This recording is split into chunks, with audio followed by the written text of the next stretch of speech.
बिस्मिल्लाहिर्रहमानिर्रहीम। अस्सलाम वालेकुम। Welcome back to my YouTube channel. उम्मीद करती हूँ कि आप सब खैर आफियत से होंगे। आप सल्लल्लाहु अलैहि वसल्लम की ज़िंदगी के 40 असूल। आप सल्लल्लाहु अलैहि वसल्लम ने फरमाया, फ़जर और इशराक, असर और मगरिब और इशा के दौरान सोने से बाज रहा करो। इस फरमान में बेशुमार तिब्बी हिकमतें पोशीदा हैं। मसलन आज मेडिकल साइंस ने डिस्कवर किया कुरे अर्ज़ पर फ़जर और इशराक के दौरान ऑक्सीजन की मिकदार सबसे ज़्यादा होती है। हम अगर इस वक्त सो जाएं और हम इस ऑक्सीजन से महरूम हो जाते हैं और यूँ हमारी तबीयत में बोझलपन आ जाता है। हम आहिस्ता आहिस्ता चिड़चिड़े और बेजार हो जाते हैं। असर से मगरिब और मगरिब से इशा के दरमियान भी ऑक्सीजन कम से कम तर होती चली जाती है। हम अगर इस वक्त भी सो जाएं तो हमारा जिस्म ऑक्सीजन की कमी का शिकार हो जाता है और हम 10 महलिक बीमारियों में मुब्तला हो जाते हैं। दमा भी इन 10 बीमारियों में शामिल है। चनाचे आप ये औकात जाकर गुजारें, आप पूरी ज़िंदगी सेहतमंद रहेंगे। मेरा तजर्बा है, हम अगर इन 3 औकात में वॉक करें तो हमारी तबीयत में बशाशत आ जाती है। आप सल्लल्लाहु अलैहि वसल्लम ने फरमाया, बदबूदार और गंदे लोगों के साथ ना बैठा करो। ये हुक्म भी हिकमत से लबालब है। बदबू इंसान को डिप्रेस करती है, जबकि खुशबू हमारी तवानाई में इजाफे का बायस बनती है। इंसान अगर रोज़ाना 10 मिनट बदबूदार और गंदे लोगों में बैठना शुरू कर दे तो ये 20 दिनों में डिप्रेशन का शिकार हो जाएगा। हमारे रसूल सल्लल्लाहु अलैहि वसल्लम ने हमें शायद इसीलिए बदबूदार लोगों से परहेज़ का हुक्म दिया। आप भी ये करके देखें, आपका मिजाज बदल जाएगा। और कोशिश करें ऐसे लोगों में बैठें जो कि ज़ाहिरी और बातनी बदबूदार ना हों। आप सल्लल्लाहु अलैहि वसल्लम ने फरमाया, इन लोगों के दरमियान ना सोएं जो सोने से कबल बुरी बातें करते हैं। ये फरमान भी हिकमत के ऐन मुताबिक है। आज साइंस ने डिस्कवर किया, नींद से कबल हमारी आखिरी गुफ्तगू हमारे ख्वाबों का मौजू होती हैं और ये ख्वाब हमारे अगले दिन का मूड तय करते हैं। हम अगर बुरा सुनकर सोएंगे तो हम बुरे ख्वाब देखेंगे और हमारे बुरे ख्वाब हमारे आने वाले दिन का मूड बन जाएंगे। हम ख्वाबों के तय करदा मूड के मुताबिक दिन गुजारते हैं। चनाचे नींद से कबल हमारी आखिरी महफिल अच्छी होनी चाहिए, हमारा अगला दिन अच्छा गुजरेगा। फरमाया, तुम बाएं हाथ से ना खाओ। ये फरमान भी एंड साइंसी है। हमारे दिमाग के 2 हिस्से हैं, दायां और बायां। दायां हिस्सा मस्बत और बायां मनफी होता है। हम जब अपने जिस्म को दाएं हाथ से फीड करते हैं तो हमारी मस्बत सोच मजबूत होती है और जब हम अपने बदन को बाएं हाथ से खिलाते हैं तो हमारी मनफी सोच ताकतवर होती चली जाती है। आप मुशाहिदा कर लें, आपको बाएं हाथ से खाने वाले अक्सर लोग मनफी मिलेंगे। आपको हमेशा शिकवा शिकायत गीबत और दूसरों को नुकसान पहुंचाते नजर आएंगे। फरमाया, मुंह से खाना निकाल कर ना खाओ। ये फरमान भी साइंस से दुरुस्त साबित होता है। हमारे मुंह में 10 करोड़ से 1 अरब तक बैक्टीरिया होते हैं। ये बैक्टीरिया मुख्तलिफ जरासीम बन जाते हैं। ये जरासीम हमारे खाने में मिल जाते हैं। ये खाना मैदे में जाता है तो मैदे के गदूद इन जरासीम को मार देते हैं। यूँ ये ख़त्म हो जाते हैं। लेकिन जब हम जरासीम मिले खाने को मुँह से निकाल लेते हैं तो इन जरासीम को ऑक्सीजन मिल जाती है। ये ऑक्सीजन सेकंड के हज़ारवें हिस्से में इन जरासीम की तादाद खरबों तक पहुंचा देती है। ये जरासीम मैदे के गदूदों से भी ताकतवर होते हैं। हम जब मुंह से निकले लुकमे को दोबारा मुंह में रखते हैं तो ये लुकमा मैदे में पहुंचकर जहर बन जाता है और ये जहर हमारे पूरे निज़ाम हज़म को तबाह कर देता है। आपको ज़िंदगी में कभी कोई ऐसा शख्स सेहतमंद नहीं मिलेगा जिसे मुंह से लुकमा निकाल कर खाने की आदत हो, जबकि आपको होंठ भींच कर और आवाज़ पैदा किए बगैर खाने वाले लोग हमेशा तंदुरुस्त मिलेंगे। हमारे रसूल करीम सल्लल्लाहु अलैहि वसल्लम ने फरमाया, हाथ के कड़ाके ना निकाला करो।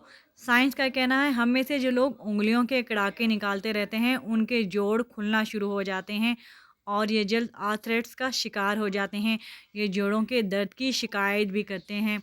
फरमाया, जूता पहनने से कबल इसे झाड़ लिया करो। हमारी ज़िंदगी के आम वाक़यात में कीड़े मकोड़े, बिच्छू, छिपकलियाँ, छोटे सांप और भिड़ें हमारे जूतों में पनाह ले लेती हैं। हमारे बच्चे भी जूतों में कील, कांटे और ब्लेड वगैरह फेंक देते हैं। चनाचे हम जब भी जूता पहनते हैं तो हमारे पाँव भी ज़ख्मी हो जाते हैं या फिर हमें कीड़े मकोड़े काट लेते हैं। लिहाजा जूता पहनने से कबल इसे झाड़ लेना हमेशा फ़ायदेमंद रहता है। फरमाया, नमाज के दौरान आसमान की तरफ ना देखो। ये फरमान भी दुरुस्त है। आसमान में एक वसत है, ये वसत हमेशा हमारी तवज्जो खींच लेती है। हम जब भी आसमान की तरफ देखते हैं तो हमारी तवज्जो बढ़ जाती है। हमें तवज्जो वापस लाने में ठीक-ठाक वक़्त लगता है। नमाज के लिए यकसुई दरकार होती है। हम जब नमाज के दौरान आसमान की तरफ देखते हैं तो हम सजदे और रुकू को भूल जाते हैं। चनाचे हुक्म दिया गया नमाज के दौरान आसमान की तरफ ना देखो। ये फ़ार्मूला तख्लीकी कामों के लिए भी अहम है।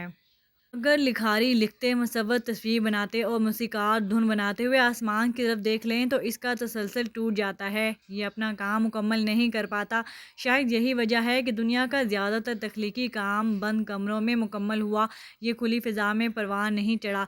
बैतून की समफनियाँ हों, डॉन्ची का लास्ट सुपर हो या फिर टॉल्स्टॉय का वार एंड पीस, दुनिया का हर मास्टरपीस बंद कमरे में तख्लीक हुआ। आप तख्लीक का आइडिया लेना चाहते हैं तो आप खुले आसमान के नीचे खुली फ़िज़ा में वॉक करें। आप आइडिया से माला माल हो जाएंगे। लेकिन आप अगर इन आइडियाज़ पर काम करना चाहते हैं तो फिर आप कमरे में बंद हो जाएं, फिर आप कमाल कर देंगे। आपको अम्बिया, औलिया और बुज़ुर्गाने दीन भी बंद गारों में मुराक़बे करते मिलेंगे। यहाँ तक कि महात्मा बूद्ध को नरवान भी एक ऐसे दरख्त के नीचे मिला था जिससे आसमान दिखाई नहीं देता था। वो दरख्त इतना घना था कि वो बारिश तक रोक लेता था। आप सल्लल्लाहु अलैहि वसल्लम ने फरमाया, रफ़े हाजत की जगह यानी टॉयलेट में मत थूको। ये हुक्म अपने अंदर दो हिकमतें रखता है। टॉयलेट में थूकने से बाद में आने वालों को भी तकलीफ़ होती है और दूसरा, टॉयलेट्स में लाखों किस्म के जरासीम भी होते हैं। हम जब थूकने के लिए मुंह खोलते हैं तो ये जरासीम हमारे मुंह में पहुंच जाते हैं। ये हमारे लाबो दहन में परवरिश पाते हैं। ये मैदे और फेफड़ों में पहुंचते हैं और फिर ये हमें बीमार कर देते हैं। आपको ये जानकर हैरानी होगी, हमारी नाक जरासीम को फेफड़ों तक नहीं जाने देती। हमारी नाक से सिर्फ केमिकल जिस्म में दाखिल होते हैं। जरासीम हमारे ज़्यादातर मुंह से बदन में उतरते हैं और इनका बड़ा सोर्स टॉयलेट्स होते हैं। चनाचे आप टॉयलेट में लंबी लंबी सांस लेने, थूकने, गाना गाने, आवाज़ें देने और मोबाइल फ़ोन पर बात करने से परहेज़ करें। आपकी सेहत अच्छी रहेगी। आप सल्लल्लाहु अलैहि वसल्लम ने फरमाया, लकड़ी के कोयले से दांत साफ ना करो। हम में से बेशुमार लोग कोयले से दांत साफ करते हैं।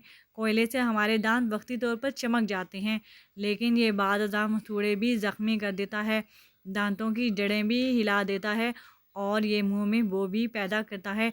लकड़ी का कोयला सीधा सीधा कार्बन डाइऑक्साइड होता है, यह हाइजेनिक भी नहीं होता। चनाचे रसूल करीम सल्लल्लाहु अलैहि वसल्लम ने इससे परहेज़ का हुक्म दिया। आप सल्लल्लाहु अलैहि वसल्लम ने फरमाया, हमेशा बैठकर कपड़े तब्दील करो। हम में से अक्सर लोग शलवार पतलून या पजामा पहनते वक्त अपनी टांग फंसा बैठते हैं और गिर पड़ते हैं। हम में से हर शख्स ज़िंदगी में कभी ना कभी इस सूरत हाल का शिकार ज़रूर होता है। बिलखुसूस हम बुढ़ापे में शलवार या पतलून बदलते वक्त ज़रूर गिरते हैं। आप सल्लल्लाहु अलैहि वसल्लम ने शायद इस किस्म के हादसों से बचने के लिए हुक्म जारी फरमाया था और आप सल्लल्लाहु अलैहि वसल्लम ने फरमाया, अपने दांतों से सख्त चीज़ मत तोड़ा करो। हम लोग अक्सर बादाम, अखरोट या नीम पका गोश्त तोड़ने की कोशिश में अपने दांत उड़ा बैठते हैं। दांत एक्टिव ज़िंदगी का कीमती तरीन असासा होते हैं। आप सल्लल्लाहु अलैहि वसल्लम ने शायद इसीलिए दांतों को सख्त चीज़ों से बचाने का हुक्म दिया। ये मैंने आपसे आप सल्लल्लाहु अलैहि वसल्लम के 40 असूलों का आधा हिस्सा शेयर किया है। इंशाल्लाह नेक्स्ट हिस्सा मैं आपसे नेक्स्ट वीडियो में शेयर करूँगी। Thank you so much for watching. अपना बहुत ख्याल रखिएगा। अल्लाह हाफ़िज़। अल्लाह निगहबान।